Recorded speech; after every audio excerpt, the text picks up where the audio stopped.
I think congratulations are in order because apparently you won the war against floppy disks in government agencies. Well, that has become the biggest news out of our digital agency this year.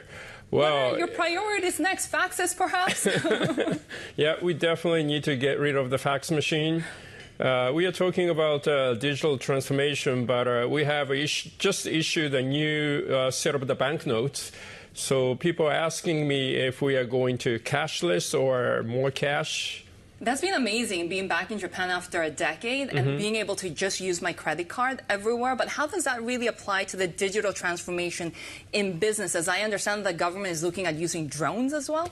Well, Japan's depopulating, so we need to use digital technology to replace the labor. So we are seriously putting effort into drones and auto drive cars. So that's what we are trying to promote right now. Does artificial intelligence play a part there? Because there's been concerns on both sides. Will it help when it comes to workers and helping out, as you say, that labor shortage, but also will it take over jobs? Well, in Japan, we grew up with manga, anime, where AI-controlled robots are helping you to do the homeworks or fighting against villains coming from outer space. So AI technology is always friendly to the Japanese. And we are losing labor force. So we definitely need to use AI technology. So unlike some European countries, we are not really worried about AI stealing your job. We definitely need to incorporate AI technology for our future. When it comes to digital services, though, we know this Japan digital deficit that the government has termed about all of these tech giants being from abroad and taking all of these fees away. Is there a way to really bring that innovation into Japanese business? Well, that's something we seriously need to think about. We need to promote more digital startups in Japan. The startups in Japan tend to look at the Japanese market from the beginning, but we are encouraging them to go global from the beginning. So when they get some share in global market, they can look at the Japanese market. I think that's the right way to do it. Are we seeing that turning point when it comes to the Japanese economy? As you say, digital transformation, perhaps friendlier robots, friendly AI. Is this a turning point? Because we're seeing so much interest coming from foreign businesses, but also because of the cheaper yen, we're seeing an influx of tourists. Is this a sustainable momentum for the economy?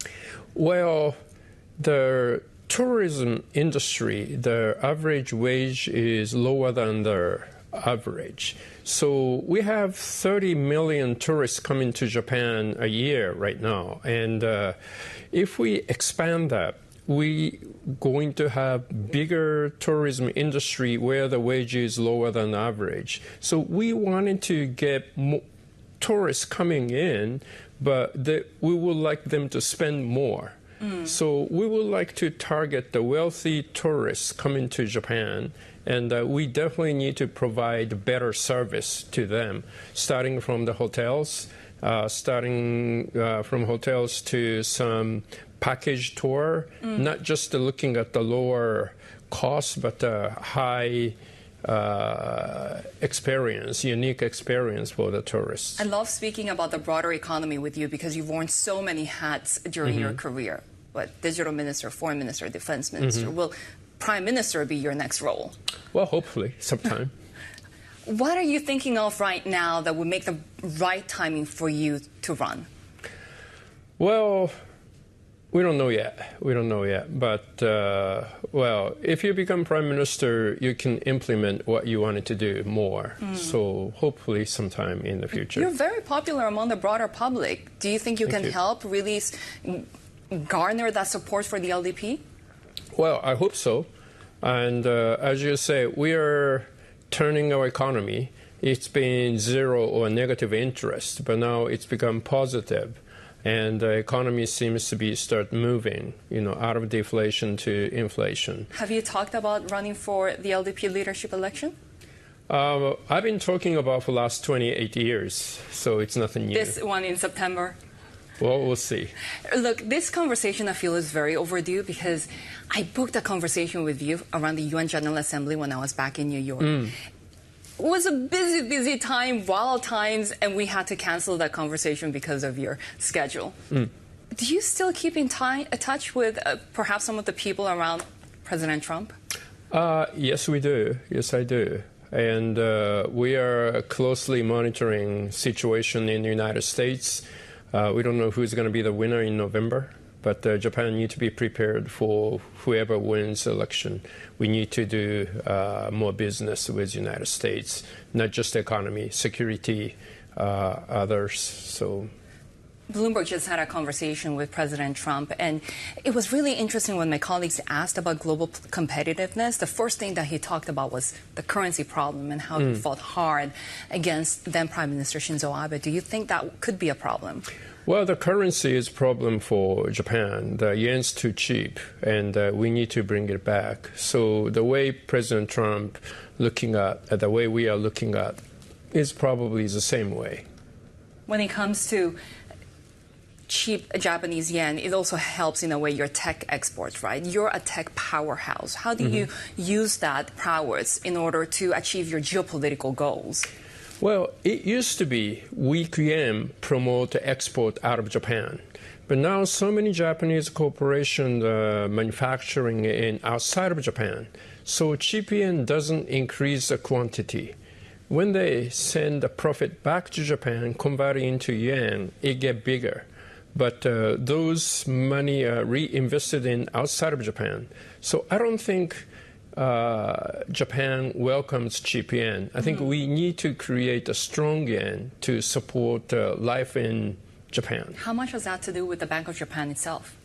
Well, the Bank of Japan need to increase interest rate, and they are still afraid of not deflation, but bring the economy down.